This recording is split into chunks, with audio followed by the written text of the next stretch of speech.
अस्सलाम वालेकुम, मैं doctor Mavishi Shaikh homeopath clinic से आप सबको खुशामदीद। आज जिस ये टॉपिक की इंफॉर्मेशन के साथ आए हैं उसमें हम बात करेंगे ऐसे पेशेंट की कि जो बेख्वाबी का शिकार होते हैं, इंसोम्निया की कैफियत होती है उनको, या नर्वस वीकनेस होती है यानी कि असाबी कमजोरी का शिकार होते हैं और इसी की वजह से उनको फेस स्कार्स वगैरह का हो जाना, पैचेस का हो जाना या एक्नी पिंपल्स का हो जाना। तो कौन से ऐसे साइन ऑफ सिम्टम्स होते हैं और होम्योपैथी में इसका क्या रोल प्ले है, वो इस वीडियो की इंफॉर्मेशन में हम जानेंगे। शेख होमियोपैथ चैनल को सब्सक्राइब नहीं करा तो सब्सक्राइब कीजिए, लाइक कीजिए, इन्फॉर्मेशन को शेयर कीजिए। स्टार्ट लेते हैं अपनी वीडियो का कि अगर इसका कोई भी पेशेंट आपके पास आ रहा है तो उसके साइन ऑफ सिम्टम्स इस तरीके से होंगे कि वो आपको ये सिम्टम्स देगा कि मुझे रात को नींद नहीं आती या मैं बेख्वाबी का शिकार रहता हूँ, यानी कि रात में जब वो सोता है तो ट्रम्बलिंग यानी कि शिवलिंग उसको फील होती है, अचानक से उठ जाना, करवटें बार बार बदलते रहना, एंग्जाइटी का बहुत ज़्यादा हो जाना, मेंटली स्ट्रेस का बहुत ज़्यादा हो जाना या असाबी कमज़ोरी होने की वजह से भी ये कैफियत होती है। अब इसमें पेशेंट को नींद नहीं आती है और वो इस तरीके से होता है कि वो बज़ाहिर लेटा हुआ होता है या सो तो रहा होता है लेकिन उसका माइंड डिस्टर्ब होता है।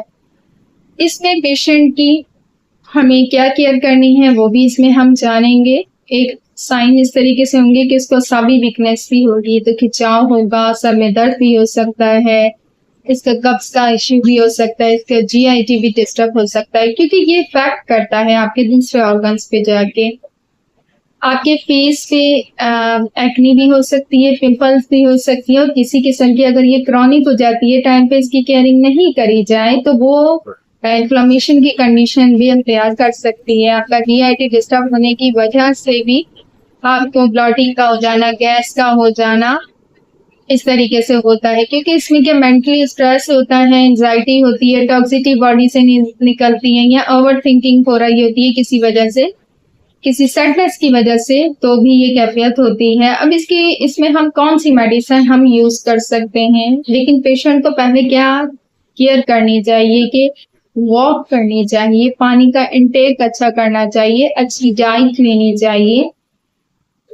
जब हम ये करते हैं तो हमारे जिस्म से जो स्वेटिंग खारिज होता है, एक्सेसिव निकलता है या पसीने का अखराज होता है, तो उससे हमारी बहुत सारी चीजें रिलीफ होती हैं। जब टॉक्सिटी बॉडी से निकल जाती है तो आपका स्ट्रेस लेवल भी बैलेंस में आता है। लेकिन हम लोगों ने अपना शेड्यूल आउट कुछ इस तरीके से करके रखा हुआ है, ना हम अपनी अच्छी डाइट लेते हैं, ना फिजिकल वर्क करते हैं, ना एक्सरसाइज करते हैं।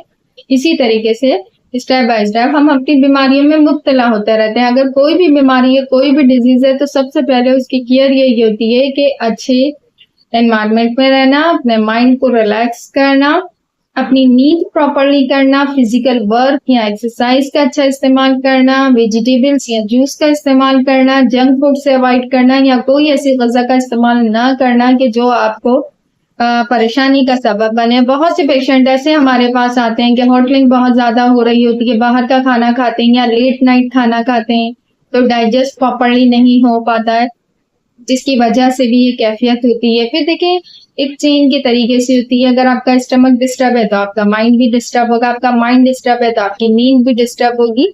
एक दूसरे से रिलेटेड चीजें होती हैं। फिर आपको स्ट्रेस लेवल हाई हो जाता है, एंग्जाइटी बहुत होती है, टॉक्सिटी बहुत ज्यादा हो जाती है।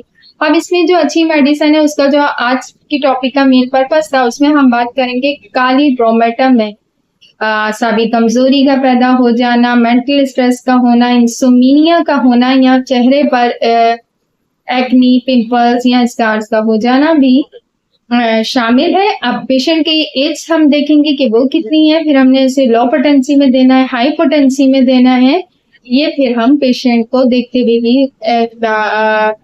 उसकी सिलेक्शन करेंगे। इसी के साथ मैं इजाजत चाहूंगी। इंशाल्लाह next topic, next video, next information के साथ मुलाकात करेंगे। Doctor Mavishi Shaikh homeopath clinic.